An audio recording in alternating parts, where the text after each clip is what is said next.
ready to go. So first of all, welcome. And they say that you become your habits. So we have a habit of recognizing that we are on the traditional unceded territory of the Musqueam people. So welcome everybody to the very first and hopefully annual internship. What are we calling this again? Tales from the Field. And we're very lucky to have a few students from both the 2023 cohort and last year's cohort who are going to tell us a little bit about the MIF internship that they went on. Now, the MIF internship is a really important part of the MIF program. The MIF program seeks to explore all the ways in which forests become an international issue, and we are hoping that all of the internships eventually get to explore those dynamics. Why is it that we must look to an international dimension in the ways we cooperate or fail to cooperate to address environmental challenges? How is it that we can look to best practices from around the world to inform our own practices back home? So I'm really excited to hear about how these internships went. Of course, I read your reports, but this is the first time I'm actually going to get a little show and tell in person about them. So I'm very, very excited. First off, I think we have Connor Haynes. So a big round of applause for Connor.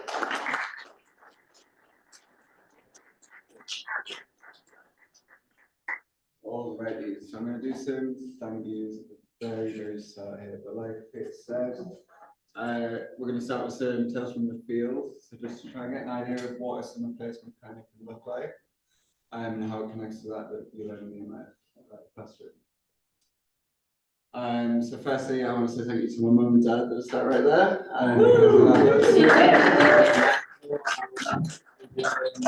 So here now, not in the program and not experiencing what I am right now. And also to the professors on behalf of our class and the current class, I'm sure, and just anyone that's ever been on the MIF program, because you teach with authenticity and passion for the subject, for sure. And also, they're not here, but Terry and Debbie as well, because without their support, I wouldn't be living in Cali, in Colombia, working for the Alliance of Biodiversity, CIAS. So, sure, I'm about to find out about right now. So, thank you to us too. So, I'm sure a lot of you guys also submitted your bio as well. So, this was mine. If you look at the second paragraph there, I kind of said that it was my intention to become a project developer in Latin America. And so what I'm doing right now, it isn't exactly that, but it's very much intertwined with that kind of dream. And importantly, the MIF program kind of put me on track, one little step closer to realizing this dream that I have. And so it is true, I'm currently living and working in Cali, in Colombia, in Latin America, for a fairly reputable organization. We do research on land use systems, food systems, and emissions as well. And yeah, like I said, importantly, MIF put me one step closer to realizing this dream. So it's a little bit backwards. This was actually a project or a workshop that I was just part of in Guatemala. And so it's called the JIC LAC project. And the whole point of it is to try and increase the accuracy of emissions, national emissions reporting in two sectors, an agricultural sector and the land use sectors, for select Latin American countries. But it's a big project. And so this is me here. And delivering the speech I'll deliver a presentation in Guatemala.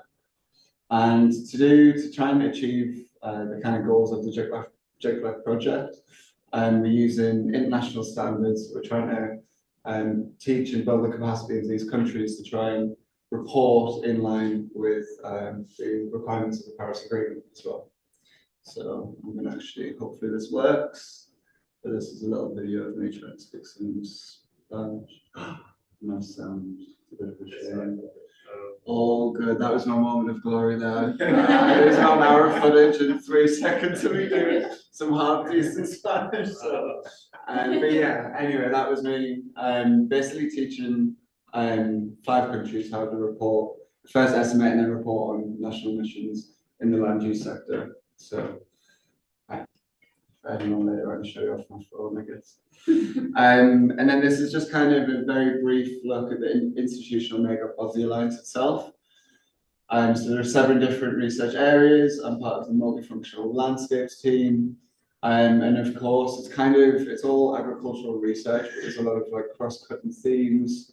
And yeah, honestly, it invites like quite a broad, diverse, and intelligent crowd as well. So much like this one down at the bottom. And yeah, this is kind of a day in the life at the Alliance of Biodiversity here. So the first thing I noticed was how kind of manicured everything was. When you drive in, that photo in the top left there, you're driving on the road, there's these huge palm trees, and it's all kind of like pristine, and it's kind of like nice to set up. And the top right here, there's agricultural research plots that we have over on the campus as well to conduct the agricultural research. And then in the bottom left here, you'll see these kind of like funny looking school buses. They pick us up at 6:30 every morning, which is really quite early, and I'm still not used to it. And then we end up coming back home around 6 p.m. at night, so it's quite a long day. But every now and then I have to kind of pinch myself because the campus is really beautiful, and the work that we're doing is really quite important, I would say. And so just to demonstrate that as well, this is a cedar tree, which is both ecologically and traditionally significant in that part of the world. And that is literally like just right outside my office, so it's kind of cool to go out and see that. So for some more serious, worky things, which we must talk about, yeah, this is the terms of reference that I received just before I arrived. And honestly, it's kind of daunting receiving that because of all the kind of technical jargon that was involved with it. So I've highlighted that it was like technical report this, disseminate that, and there was definitely kind of some moments of self-doubt, but after some time now, I've kind of begun to realize the way that the Psychedelic Institute kind of speaks and the technical jargon that they use, and also how the system operates as a whole. And so, yeah, I'm part of 2 different projects. One of them is the EPNA project. We look at the different kind of causes and outcomes of the food system in the Cauca and Putumayo departments in Colombia, and the JIGLAC project, which led to the workshop, which unfortunately had to sound a little bit earlier, but yeah, that's part of that. So for this presentation, I'm going to quickly talk about the JIGLAC project. Like I say, its intention is to increase the accuracy of estimating and reporting on national emissions. It's split into 3 different phases, and all of these phases kind of incrementally build upon one another by gradually refining the scope. And so in phase 1, we conducted a needs assessment for 33 different Latin American countries, basically trying to assess their ability to report on agricultural and land use emissions. And that involved kind of delving deep into like different national documentation, looking at climate change strategies, national development policy, and trying to look at if there are any persistent gaps in their reporting, and then also alignment with NDCs as well. Phase 2 led to the workshop again, which was on the other slide. And then phase 3, we're going to delve even deeper by looking at 2 different of the Latin American countries. And so we're just increasingly refining the scope and basically looking at, for phase 3, we'll try and choose key emission categories and really focus and delve and build the technical capacity of these countries to report in these emission categories. Alrighty, so how does it connect to MIF? I thought we were all rappers and national DJs at one point, but unfortunately that wasn't the case. Obviously limited on time, but one thing definitely stands out of the work that I'm doing now was something that we learned in previous class actually, because we learned about Article 6, multilateral environmental agreements, bilateral environmental agreements as well. And the work that I'm doing right now directly relates to that because we're literally trying to improve the reporting capacity of countries to report on agricultural and land use emissions. So the work that we're doing is fundamentally achieving kind of cooperation at the national scale. So that's my part. I'm going to hand over to Viv right now. He's going to tell us about.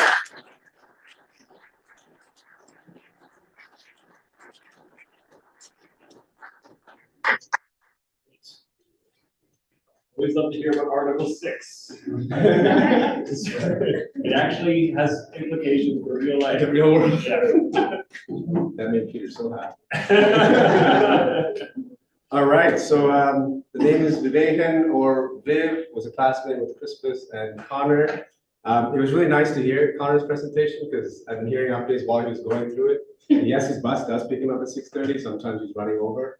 And sometimes I get a voice message while he's panting on the bus. So we'll work on that, but I'd probably be a bit worse than you, Connor. So kudos to you for making it happen and for making this happen. So yeah, so I was working with C4ICRAF, the Center for International Research on Forestry, the World Agroforestry Center. It's a bit of a mouthful. It's two institutions that kind of merged sort of in 2019. As the name suggests, a lot about forestry and agroforestry. So trees on farms as well. So my work was came together pretty spontaneously, but related a lot to some of my previous education and previous experiences, and was really rounded out with the MIF program, and kind of was a perfect segue, I think, for kind of the positionality I came from. I studied economics and finance a lifetime ago, and I worked a lot in agricultural development and agri-food systems, mostly living in Southeast and South Asia, and then East Africa and Southern Africa, and then back in Canada. So my internship was in Bonn in Germany at C4ICRAF's European Directorate, reporting to the managing director of the European operations. Most of that is because it was very focused on kind of climate finance and nature-based solutions finance. Loaded words, which come with a lot of meanings, and we'll get into some of that. And so it's close to a lot of where the donors are. Brussels with the European Commission, Luxembourg, which is kind of the emerging capital for green capital or climate finance. And so a lot of my work was helping C4ICRAF playing a small part in their bigger initiative in creating a blended finance instrument, which in the shortest of terms is finding new ways to attract money towards restoration, reforestation, and nature-based solutions to restore and kind of revive ecosystem functions. And so part of my role, among other things, the core of it was helping to create a project pipeline by scanning and working with team leaders across C4ICRAF's landscapes, looking at what kind of work they're currently doing that could be investment ready, and then constructing it and designing it so that it speaks to certain types of investors. And blended finance is not only for commercial investors, it's also for bringing in grant money from donors and countries, but then also using that to attract higher levels of finance coming from private investors who invest loans and debt, or what we call equity. And a big reason for why blended finance is deemed necessary is because the amount of grant money in the world is not enough to cover the amount of money we need to actually invest in large-scale restoration and more regenerative solutions to food production, forestry management, and restoration in general. It is not without critique. There's a lot of critique, which I would definitely agree with, and a lot of which actually links back to some of the things that you may have already learned in MIF or will learn in semester 2. Across all of our professors, actually. I think we always have a lot of good dialogue with Peter on neoliberal ways of thinking and the current kind of unrestricted capitalist thinking. So we'll unpack that very quickly. So my actual work, a little bit was kind of speaking to different investors across the spectrum of kind of their capitalist approach and kind of understanding how do they see agroforestry, for example, being investment ready? How are they perceiving? Because C4ICRAF and myself, we kind of saw it from a more green, environmental, and social lens, but there wasn't a lot of capacity in the organization to think about how do investors think about this, and how do we kind of bridge that gap. And among the market intelligence, there were some funds that were really, I would say, a bit more radical than others, that were really trying to do good, important work, and specifically related to directing money directly towards indigenous peoples and local communities and providing agency in those spaces. There were other more traditional firms who were kind of really looking at financial returns, which creates a bit of an interesting dilemma for C4ICRAF, trying to create a pipeline that actually tries to balance all these different interests with the right safeguards in place as well. And then a smaller part of the role, which is continuing now, was KfW, the German Development Bank, had hired C4ICRAF to create a sort of guidebook on how they, as a development finance institution, can invest in increasing and scaling agroforestry globally. because we know a lot of money has been put into agroforestry. It still hasn't necessarily reached scale. And a big part of that is certain barriers that not, scientists and agronomists and foresters kind of have figured it out, the science behind agroforestry, but we haven't fully figured out how do we actually get money into these places and where do you actually invest it to scale agroforestry beyond just certain individual plots and smallholder farmers. How do we take it to the next scale? So writing a guidebook on that with a few folks. And yada, yada, yada. The project pipeline, a lot of what we're focused on is different categories, and maybe we can unpack this if you have questions, but regenerative agriculture, ecosystem restoration work, a little bit of SFM, and we know that's a bit of a loaded word, so we can also talk about that. Fortunately for me, we focus a little bit more on these three, and not so much on the SFM, but also a little bit on the socio-bioeconomy within forests, and a little bit, less me, more my teammates on the energy efficiency piece, looking at things like sustainable aviation fuel, which can actually come from what we call non-edible seed oils, which can be kind of a flagship species in a lot of dry land restoration work. So essentially looking at how do we restore landscapes, but how do we do it in a way that we can actually attract capital, which also brings income to those who are actually doing the restoration work. So we're not only relying on the goodwill of people who actually defend the land and steward the lands. And so how do we actually incentivize more of that kind of behavior? So beyond the fun, exciting world of climate finance, some pictures from Bond. This is the front of the C4 Aircraft office. There's a few other folks who share that office with us. The Global Landscapes Forum is also based in Bond, and they're a really fun group. And one of our guys here actually used to kind of be engaged with them in different capacities. This is just some food that a few friends of mine and I made, Taiwanese Sri Lankan mix. Bond is beautiful. It's got the Rhine River running through it. So every day you're walking along the Rhine, biking to the Rhine to work. You walk past the UN building. It's a really interesting dichotomy of seeing diplomats and bureaucrats in the UN building. And when we had some events there, you see strong activism outside the building, trying to push for the right solutions and trying to push for better voices for the people who really should be making a lot more decisions. So it's an interesting place for that reason, and just a lot of green spaces. Met a few friends who also worked at the European Forest Institute, so it was nice to kind of get a more European lens on forestry and kind of work that we're all involved in, which is very new to me because I've never lived in Europe. And I find that moving to Germany actually had more of a culture shock than anywhere else in the world. So that was part of, I guess, the personal development for myself as well throughout this internship. Got to do a quick day trip to Luxembourg, which I guess you can only say in Europe, where you can just jump over to another country, depending on certain privileges for a meeting. It's a couple of hours by train. I went to Germany thinking that the trains are very efficient. Lo and behold, the trains in Germany are beautiful, but they are not efficient whatsoever. A 3-hour trip sometimes takes 9 hours. And coincidentally, I got to go to Sri Lanka, where I'm from. I was there for a personal trip, and I got the chance to visit C4 Aircraft office there, join them for one of their agroforestry workshops, which was a really nice full circle moment for me as well. It's part of the workshop. And I think ultimately how this all connects to MIF, part of what it, you just took Connor's slides, part of what it is what I mentioned earlier. I think it's really important to also critique and understand all the fallacies around market-based solutions. They're not perfect by any means. And I think what's interesting is, I mean, I came into MIF with that perspective, and I actually chose the program because of the professors, and I knew kind of their positionality about the topic, and I was curious to learn from Peter, Janet, and Terry how to critique and think about these things in a more productive way. And so as a result of the internship, what I kind of realized is the work that we're doing on climate finance kind of falls squarely within the capitalist paradigm, absolutely. But it's more of a reformist way of thinking. How can we do this a little bit better? But on the flip side, there is also a much more disruptive way of looking at it, but that requires us to really reimagine things at a scale that I haven't quite figured out, but slowly trying to tap into the knowledge and wisdom of other folks. And so my internship report, I kind of shifted gears to look into and research a little bit about direct funding and investment that skips through all these multilateral funds and goes directly to communities, which is a hard bargain, but it is happening, and there's a lot of good work being done there. And then also now working a little bit with some folks at C4 to kind of create a research agenda around how do we reimagine climate finance, how do we reimagine the existing financial systems to be more just and to be more equitable. So a lot of which comes back into a lot of our courses, but beyond our courses, the discussions that we've all had as classmates, professors, and teams. So that's me, that's C4 Aircraft, and yeah, thank you.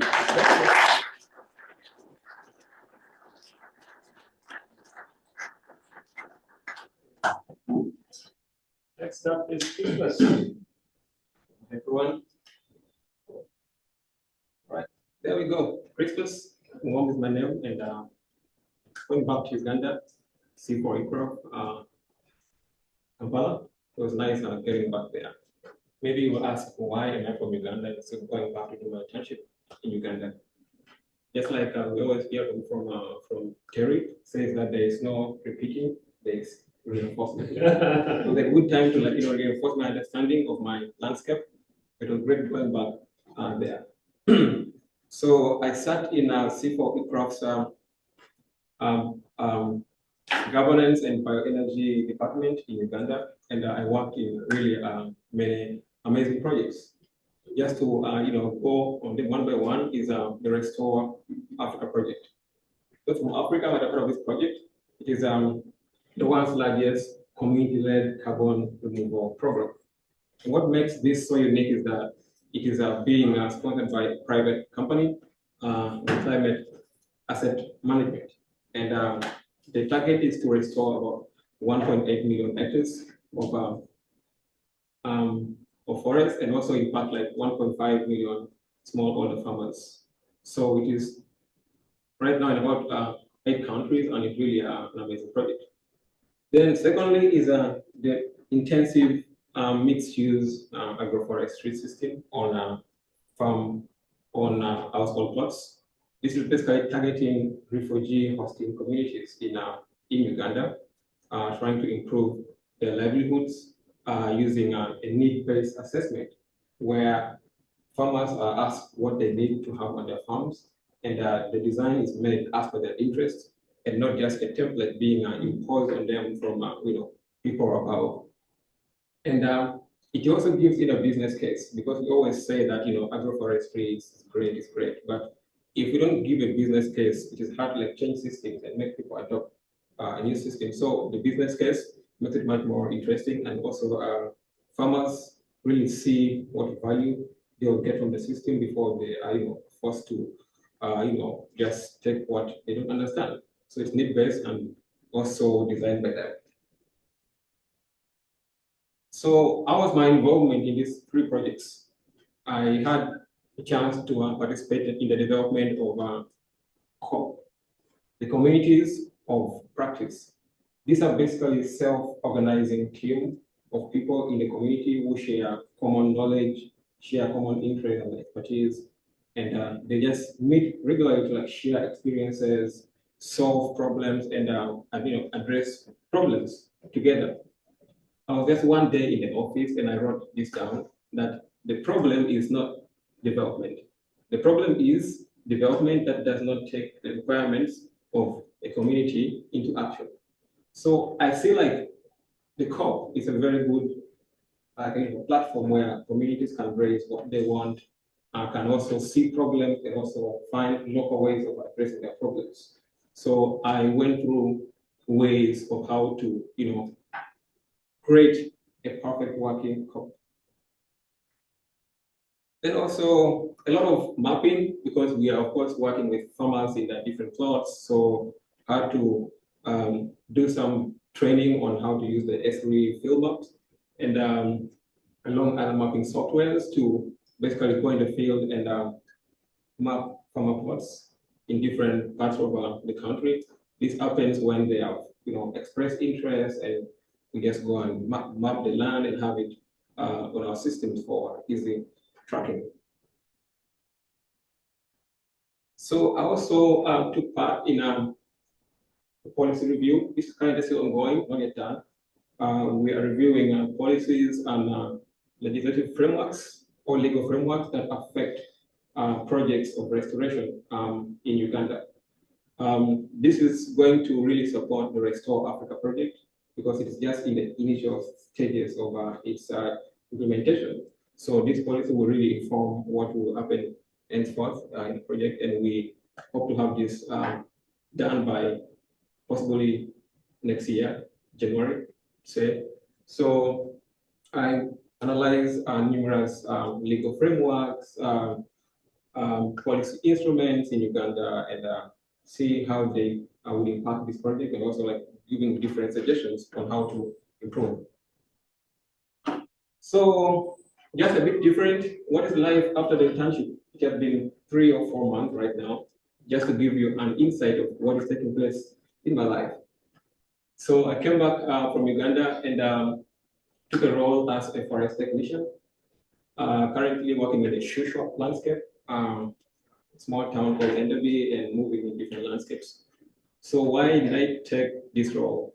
Yeah, of course, I do have a big interest in policy, and eventually I want to be in the policy arena, but I cannot be up there when I don't know what takes place, in the woods. So being in this role right now has made me learn a lot of what takes place in the woods there. I've learned that people do hate forest technicians. So whenever I go to like events and I say I'm a forest tech, so like, okay, so you make trees suffer, yeah? Then the other day I was somewhere and I say, no, I'm a forest tech. Like, okay, so you are the guys we're looking for. Like we're looking for you. So it's scary. So people don't like forest technicians, and I think we have to change this narrative. This is because of how some people have, done things the other way around. They have gone, they have done they have gone against the policies and the impacting communities. So I'm learning a lot from this role. And once I get to my policy space, I know what to do and how to improve things on the ground. Then I also took a role as a finance director with Youth for Nature. I have Bulimo there. I think he knows Youth for Nature. Yeah, I've been really part of them for a while. They have been of really great support to me. So right now, I'm happy to join the team and work as a finance director. So this tells you how the MIF program is really diverse, because the forest tech role to a finance role, it's really diverse. So this role will help me actually, because it's in Youth for Nature. Like we do a lot of projects, sending delegations to events and stuff like that. So I help in designing project budgets, also the budget of the organization, and time to interact with several donors and partner organizations. And this one will help me, lay a foundation for my policy role that I'm looking forward to. Then I also had a potential and still pending consultancy role with a C4 ICRAF, but that is on condition that I am in Uganda. So when I live here and go to Uganda, they will give me the role. Not give me. Not give, I withdraw that. So yeah, so they will assess me and give me legitimately. So yeah, that's me. Great.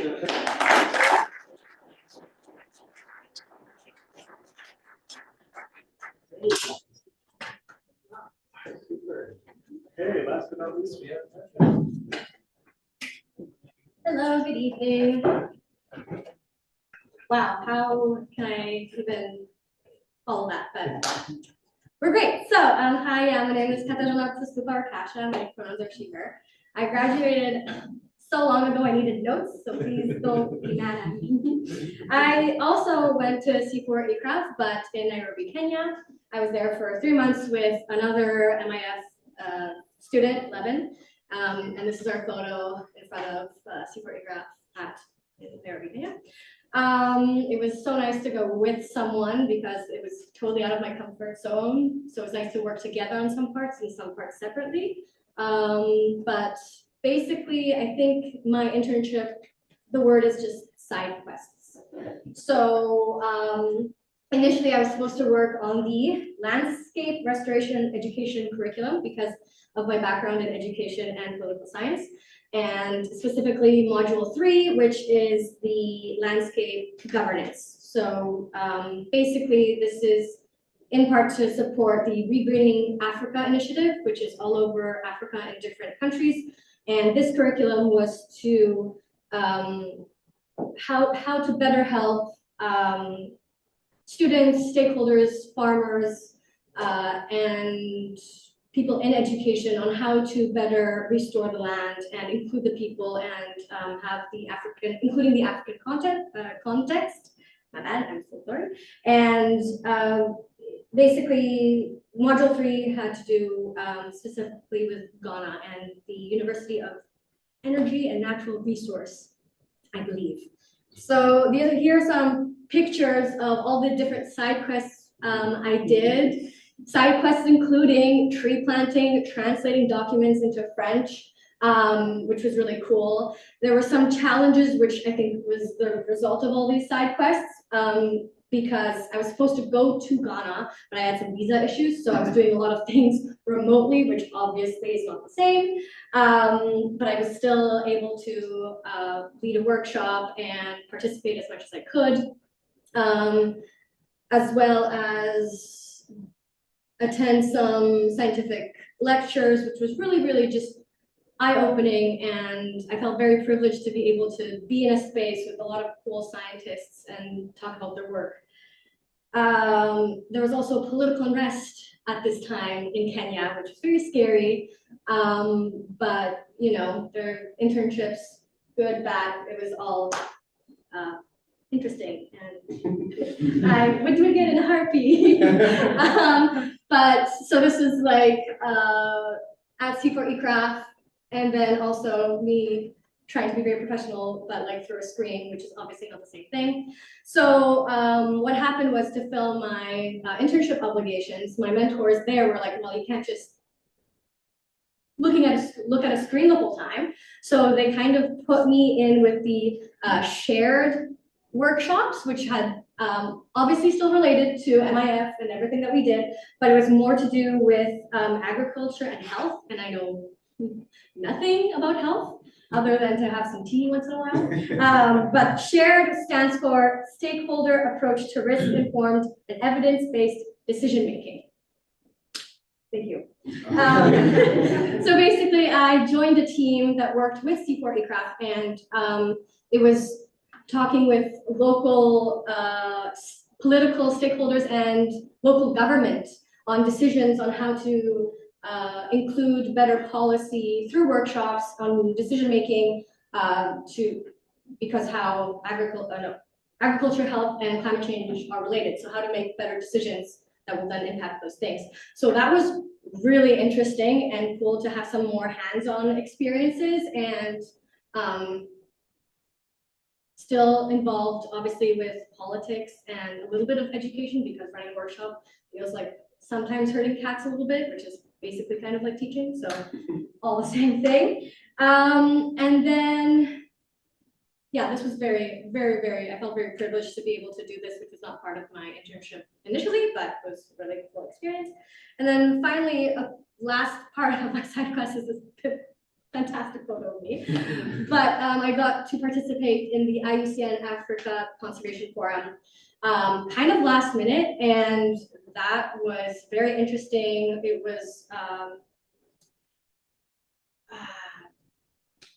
scientists, different stakeholders from all over Africa, and also got to use my French a little bit while participating, learning about the issues, solutions. It was a whole day event, all these mini workshops. It was just, I felt very grateful to just be able to sit and be there. So my internship ended up being 3 months. How does this, I think the next slide is how does this relate to MIF? Well, specifically in Terry's class, we learned a lot about landscape restoration. So it was so neat to be able to take my previous experience plus math, plus MIF, equal internship. Yes, it was fantastic, and would do it again in a heartbeat, and obviously once in a lifetime opportunity. Yeah, very, very happy to share this with you. That was it. I'm gonna go away, but thank you very much.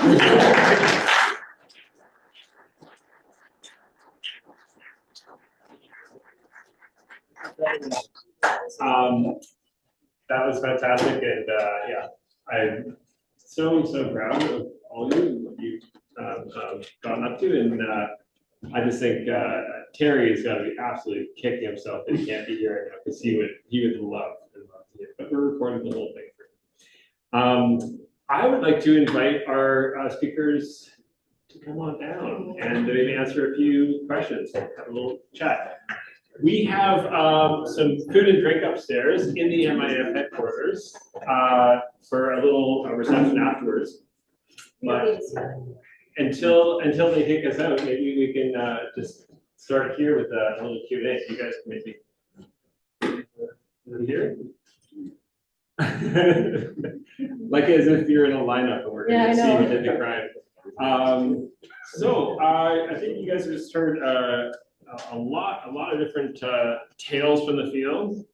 I know I've got a few questions, but for both the MIF class that's about to undertake your internship, but also non-MIF students in the room here, as well as parents in the room, I would really interested. What are you left with in terms of questions for the adventurers here?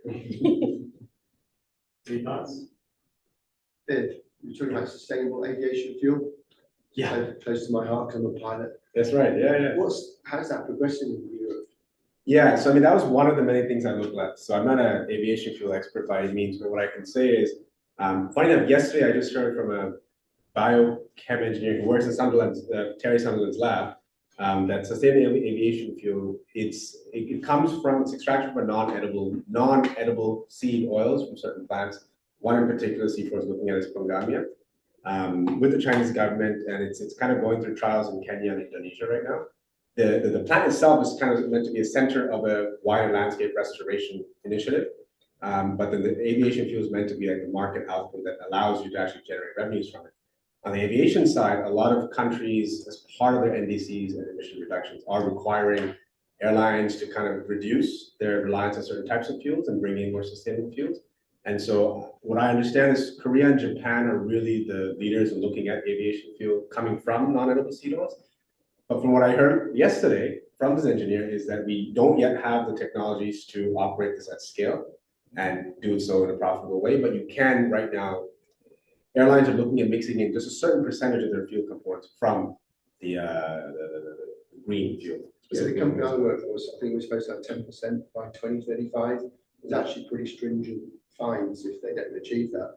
However, the scale thing is a big problem. It's a big So problem. they're saying we want to do it tomorrow, but we Yeah. can't because this stuff isn't being produced. No, exactly. I mean, even now, I think what they said was in Kenya, they were saying we got the science around how to grow this and to extract it, but to take it to that scale would require not just the financial capital, but then also the land. And I was going to say, is it a good use of the land to produce it? It's from what I understand, it's good in dry land restoration because it grows really well in dry lands and it's a little bit more easy and not very high cost. But then you have to be careful about how much of the landscape is going towards food versus ecosystem restoration versus fuel output. Okay. And that could kind of run away into one direction. So you got to be careful about the protection and the safeguards. Yeah.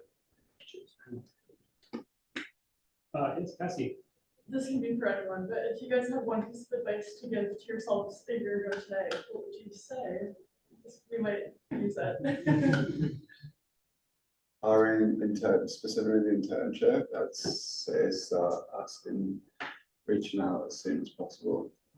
Definitely. I think I personally got very, very lucky because I got mine essentially referred through Debbie and some of the lab. But I know it was pretty difficult for yourself, wasn't it? For a lot of He started from week one. So his advice is well, because Debbie did a presentation in week one, she said, I'm in Colombia and I'm working with the Alliance and straight away I basically asked. So if there's anything that anything that piques your interest or any organizations that are floating around in your mind, for sure. And it's also pretty handy that you can do it at the international scale, of course, you're not limited geographically, like you can do your internship pretty much anywhere as long as it's relevant to the course. So that's keep an eye out now, and start asking now. I mean, very specific to my situation, but I think if possible, maybe do it with someone else.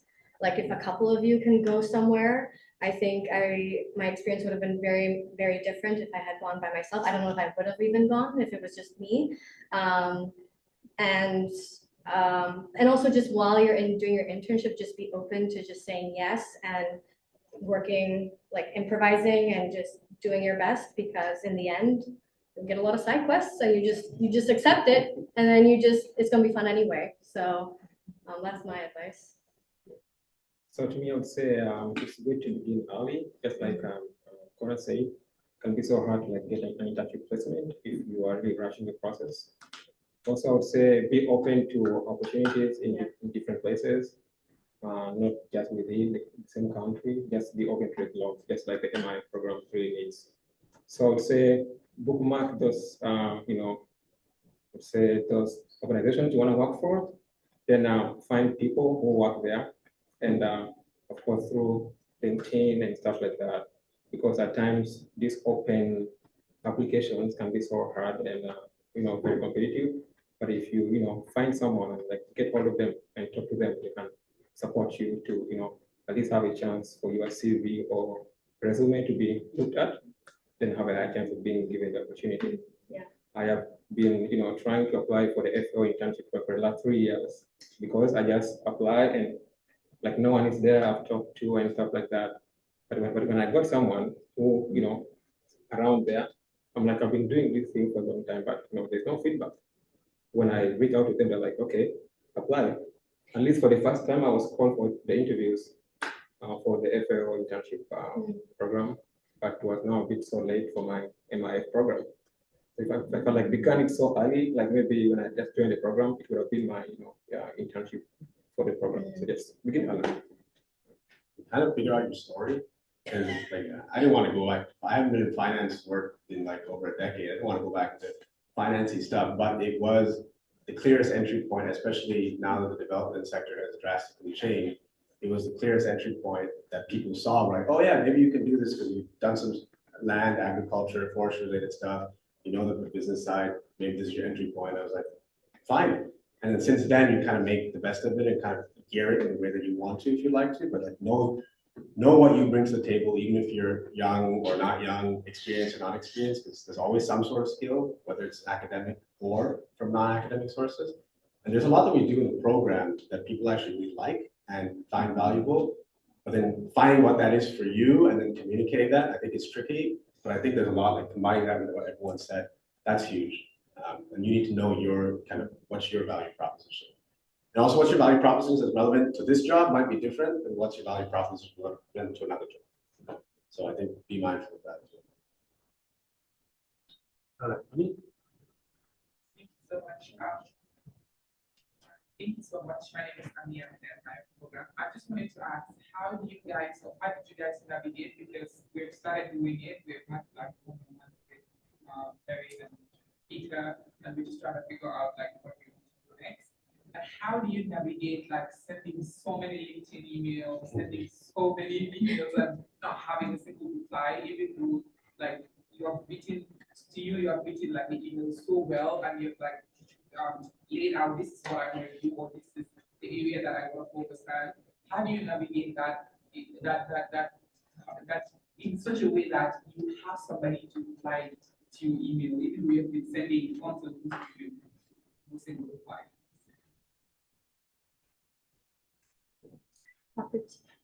Yeah, I can go first. So like me, I would say like people tend to like ignore your message if they don't really know like anything about you. Oh, sorry, since So this is what happens on LinkedIn. You have different connections. We have first party, third party, and stuff like that. So if you want like reach out to me and you're not my friend on LinkedIn, see your friends who are my friends on LinkedIn. Then talk to your friends who are my friends to like maybe give you a bit of intro or a push. That can also help you have a response from the people you want to reach out to. Yes, and maybe also like how you write the email. Like try to maybe like bring some common points that you have with them. Maybe if you have interested in university with them, maybe if you have met somewhere before, or maybe if you have read like an article somewhere, it brings like a bit of connection with the people you're talking to. Yeah, otherwise it's hard. So one last thing is just being relentless because people ignore and people are busy, and it happens every time. So me too have been there. Just keep sending. I got really lucky with mine. Like I said, I got mine through Debbie.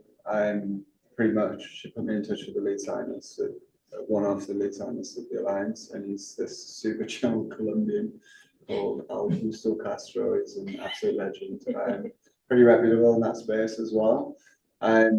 One thing actually with it was an easy connect, but I kind of had to go with the flow of Colombia and how I don't know if it's the alliance specifically but it was, I was kind of like, I want this internship now, and I'm trying to log it in and find out what my like terms of references are and the scope of work. But they were on Colombian time. And so I was finding like I would send maybe 2 emails and kind of go into a little bit of depth. And then I wouldn't get a reply for months. And like I had to just be very relaxed and kind of sure that they were to the word that something was going to come out of it. And so yeah, whilst I didn't have to speak to a lot of people, I had to be kind of particular with the way I was speaking to my potential recruit, if that makes sense. Yeah, it was me. Started early. Kind of getting worried to bed every now and then. And then they would reply and I'd have a glimmer of hope, and then they wouldn't reply for another month. So And then he became visiting researcher. So. yeah, there you go. It works out. I think it's a very humbling process, no matter how much experience you have.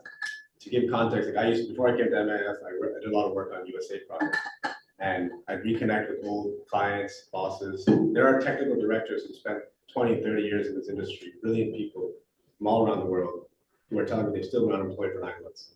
And there's others who got jobs immediately after. And it really didn't have anything to do with talent level, because they were all incredibly talented. So it is it's like, I want to say it's not you, it's not us. Like a lot of people are going through it, which means I think being humble and being creative is part of it. And I think even looking at unconventional spaces where you can apply some of these skills as an entry point. Because of course you have like tiers, right? Your dream job, your not dream job, but pretty nice, maybe like a whole layer of different types of jobs. And I think you can't put all your eggs in one basket. And I've done that when I started off like in the development sector years ago. And I was very adamant, and I realized months later of unemployment, I think I need to be a bit more flexible. So that's part of it. And the other part of it is, I think, network, not to get a job, but network to learn and to contribute. Because you might speak to people who you learn from in this room, from us, others in the forestry sector, or even like other faculties and students, and you pick up things that you can then bring into conversations later. I think it's very cumulative. My last job before MIF came through someone reaching out on LinkedIn. And that took years of cultivating some of those relationships and like the ability to say, hey, I can do X, Y, Z. That doesn't always happen, but I think that's part of it, right? It's a cumulative step. The internship is super, super important, but you also want to be thinking immediate steps and then long term, like where am I really trying to go with this? And what do I need to do now to get to some of those points? And that'll also change. But along the way, I think the rejections or even like lack of responses can be really difficult. I think there's no way around that, except last thing I'll say is I read someone recently say, because there was thousands of layoffs post USA's big decision, kind of have a circle of people that you can rely on even just for mental and social support, and then a circle of people who can provide real concrete feedback for your job related things. So I think you need both of those. People who really understand who you are and will be there for you, not just on the professional side, but to be a support system to help you get through some of it. So a few different things, but I think we can go on and on about it. But yeah, creativity, support system, and look for alternate paths as well. Great. I think that's an excellent note to end it on. Thanks so much again to our panelists here.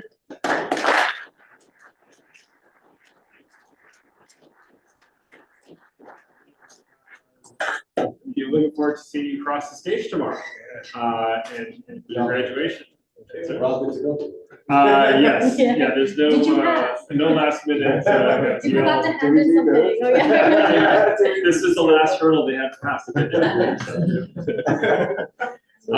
Really looking forward to that. Thanks so much for organizing this and for being here, and thank you to you for coming to listen. We do have food and some drinks upstairs in the MIF room. Does everyone know where that is? Figure it out. Okay, these will lead the way, and yeah, we'll see you up there. Thanks again.